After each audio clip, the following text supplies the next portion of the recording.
Ang mabuting balita mula sa langit sa araw na ito. Aleluya, aleluya! Naging anak ng Diyos tayo sa salitang naging tao na nanirahan sa mundo. Aleluya, aleluya! Ang mabuting balita ng Panginoon ayon kay San Juan. Pinupuri ka namin, Panginoong Hesukristo.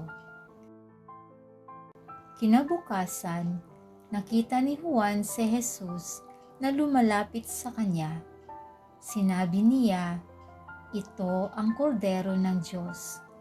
Ito ang nag-aalis ng mga kasalanan ng sanlibutan." Siya ang tinutukoy ko nang sabihin kong dumarating na kasunod ko ang isang higit sa akin, sapagkat siya na bago pa ako ipanganak.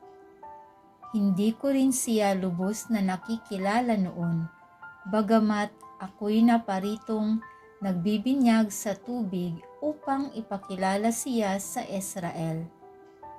Ito ang patotoo ni Juan.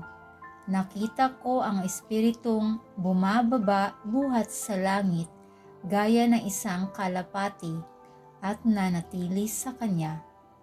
Hindi ko nga siya lubos na nakikilala noon, ngunit ang nagsugo sa akin upang magbinyag sa tubig ang nagsabi sa akin, "Makikita mo ang Espiritu na bababa at mananatili sa isang tao. Siya ang magbibinyag sa pamamagitan ng Espiritu Santo." Nakita ko ito at pinatotohanan kong siya ang anak ng Diyos. Ito ang mabuting balita ng ating kaligtasan. Papuri sa Diyos.